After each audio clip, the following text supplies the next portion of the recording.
Gotta go fast. What if I told you that you could do twice the amount of studying you're doing right now in half of the time? So instead of spending 20 hours a week or 10 hours a week, you could do it in 5 or 10 and do twice the amount that you're doing. And it wouldn't be boring. It wouldn't be hard to get into. Because sometimes, let's face it, it does become boring. It does get hard to get started. It does become hard to stay on track. But what if it doesn't have to be? What if I told you that it could require less effort? It could be more fun and much more exciting. In this video, I'm going to explain for you 11 ways that you can do exactly that, how you can learn to study smart. And this is something that if you follow this process, if you stick with it, it's going to win you the respect and admiration of everyone around you, the teachers that are helping you to get the grades that you want, the students in the classroom that you sit next to, but also, most of all, the person that looks back at you in the mirror every single day. So let's get into it. The first thing that great students do when it comes to studying smart is scheduling their study sessions, breaking their time down. A lot of us, we fail to understand that time is actually something you can control. What do I mean by this? Well, what I mean is you have 24 hours in a day, 86,400 seconds. And the person who has planned and prepared every single one of those to the best of their ability, they're going to get more out of their time. So the first thing you need to sit down and do is schedule throughout the week, from Monday to Friday, on Saturday and Sunday, in your evenings, in your mornings, in your breaks between lessons. What studying are you going to do? Which topic are you going to focus on?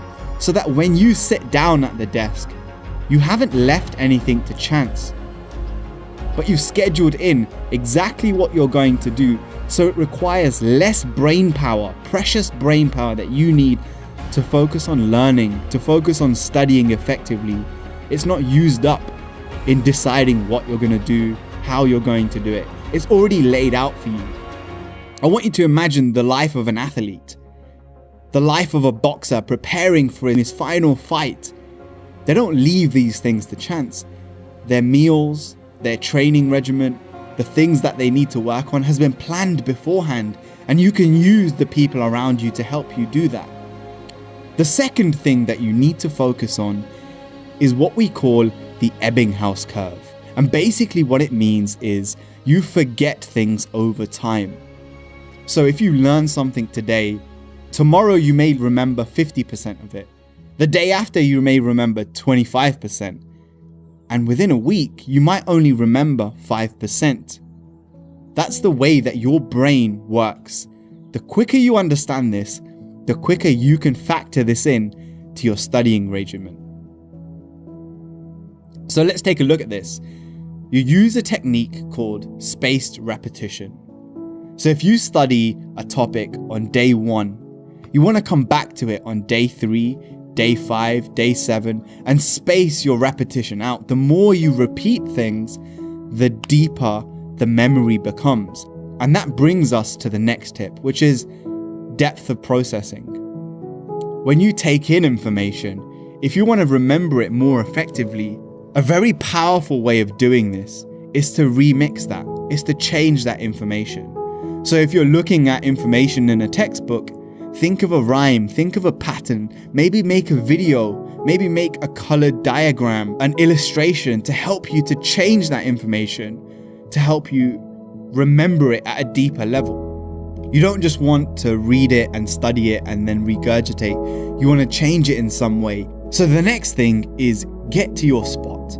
And what I mean by this is, what is the space, the place, the environment that you're the most productive in, that you're the most focused in? One of the things that we forget as human beings is that we are influenced by our environments. The kind of student that you are in your classroom is different to the kind of student that you're going to be in your bed, when you're under the covers and you got your laptop on your lap. you're going to be more productive in one area than another. So find out what that is for you and make sure you get to that spot as quickly as possible. Most of the difficulty when it comes to studying is not in the studying itself. It's in the activation energy required. I talked about this in the previous video that I did with this channel. Go ahead and go and check that one out. Sometimes we focus on getting more motivation, improving our techniques, and trying to fuel our rocket ship even more. But another way of making your studying more effective is to remove the resistance, to cut out the distractions like social media. So don't have your phone next to you, turn it off, put it in a different room.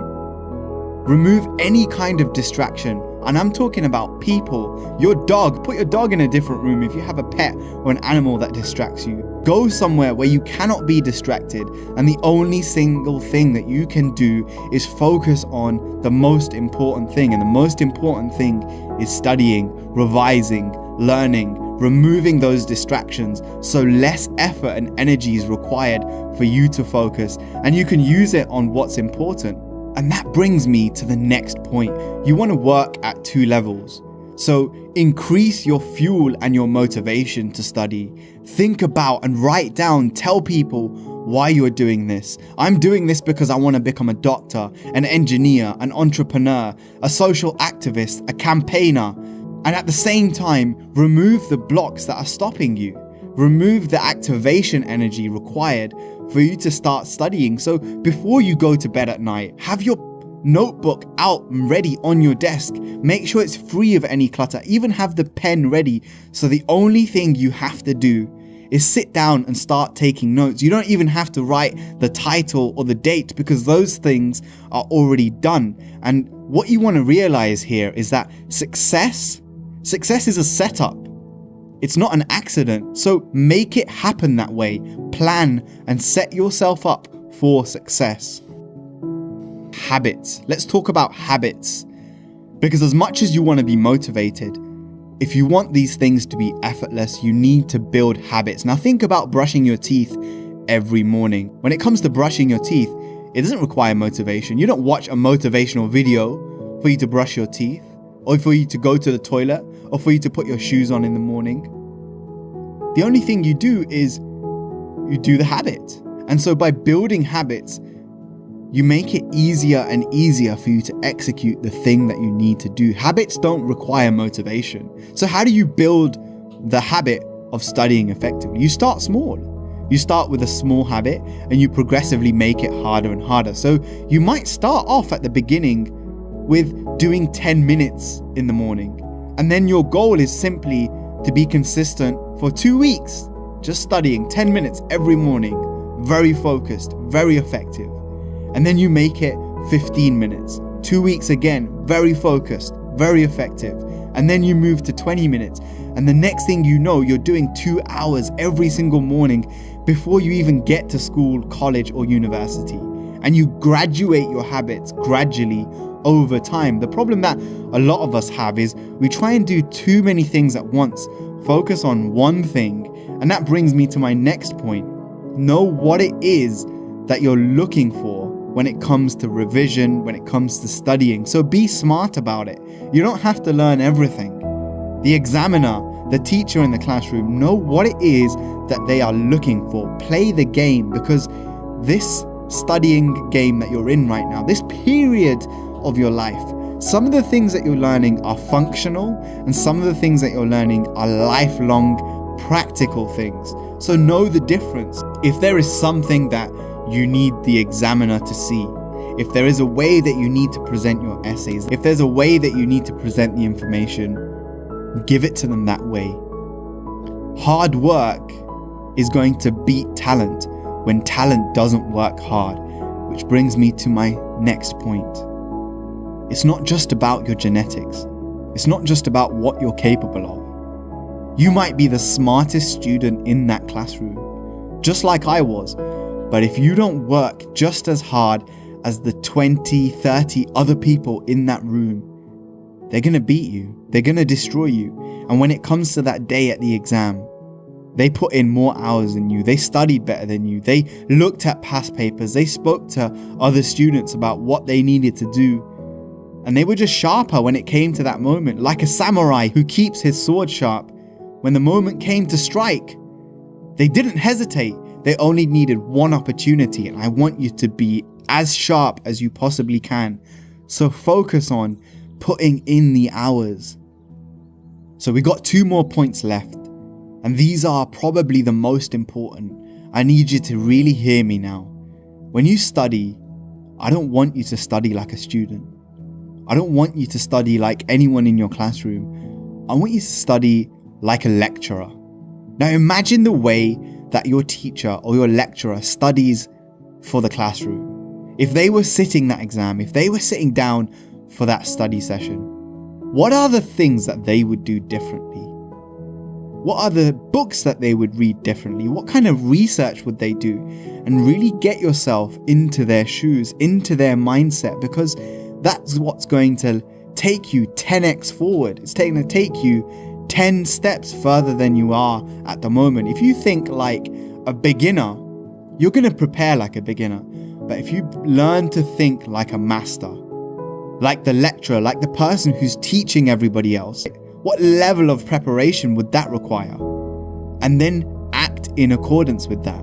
And the final, most powerful, practical technique when it comes to studying smart is what's known as the low-key method or the loci method. And to keep it simple, it means this. If you're trying to learn a new language, let's say you're learning Spanish, use your room, use your house that you live in to hold different memories in different places. So I used to use this when I was studying for French. I'd keep all of the things related to sports in one room. I'd keep all the things related to common conversations in my kitchen. And I would put labels on things. The spoon in my kitchen drawer, I knew exactly if I was looking for that information, it's the spoon in the drawer. And if I look at the label in my mind, I can see the word associated with it. So use this. So when you're walking around your house has now become a study session, and you're walking inside that matrix. You've hacked the system. So even when you're sitting down to have dinner and you look up, you can see the revision notes for that module that you found difficult. And every single day, you're coming back to what I talked about at the beginning of this video, that spaced repetition. You're repeating what you need to remember again and again, and you've got that depth of processing. The reason this is powerful is because you've created an immersive studying experience, and that's what the greats do. There is no line between studying and not studying. There is no off switch. There's just different levels of immersion. So imagine if you were living in your textbook and you made your physical environment a representation of all the things that you need to learn. You're walking around in this palace of information. And I want to leave you with the most powerful quote of all when it comes to education. There is no end to education. There is no end to the things you learn. It's not that you read a book, you pass the exam, and that's it, you're finished. The whole of your life, from the moment you're born to the moment that you die, is a process of learning. So if you can apply the things here, you schedule your learning, you schedule what you're going to learn when, you space your repetition out, you remix things so you can remember, you get to the spot, you cut out the distractions, you increase your motivation and you remove the blocks. You start with small habits and progressively make them harder and harder and harder. You know what it is that the person you're studying for is looking for, so you learn those things. You're practical about it. You know that hard work beats talent when talent doesn't work. You study like you're a lecturer and not a student, and you use that loci method to turn the environment that you're in into a wealthy palace of education. There is no reason why you can't achieve more, do more, and like I said at the beginning of the video, you make your studying more effective so you can do twice as much in half the time. And now it's become effortless, exciting, and fun. And those are the 11 ways that you do it. Accept only the best and nothing less I'll see you in the comments below, and make sure you check out my other video on motivation to study. Peace.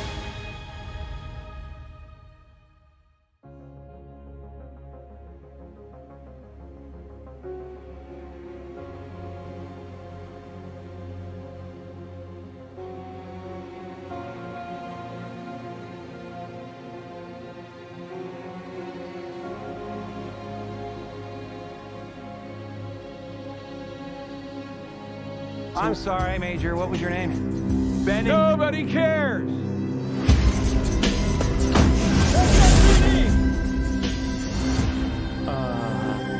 Meow. Oh, come on. Okay, pal, I want to basically look like I'm gonna have to save the planet.